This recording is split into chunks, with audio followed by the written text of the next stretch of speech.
Welcome to Turbo Talk.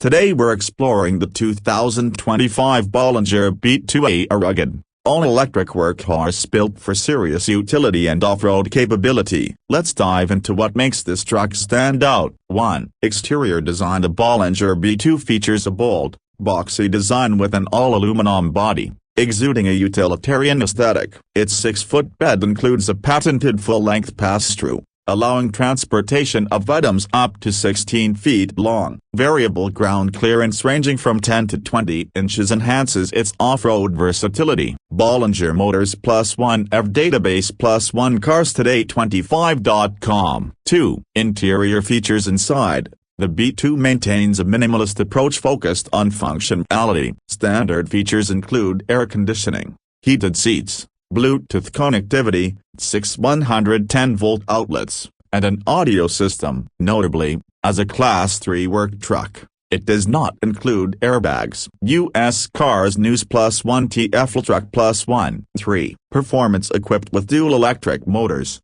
the B2 delivers 614 horsepower and 668 pounds-feet of torque. This setup enables a 0-60 miles per hour acceleration in 4.5 seconds, with the top speed electronically limited to 100 miles per hour. 4. Utility capability. Designed for heavy-duty tasks, the B2 boasts a towing capacity of 7,500 pounds and a payload capacity of 5,001 pounds. Its Class 3 classification and robust build make it suitable for demanding work environments. 5. Battery charging. The B2 is powered by 120 kWh battery pack, offering an estimated range of 170 to 200 miles on a single charge. Thank you for joining us.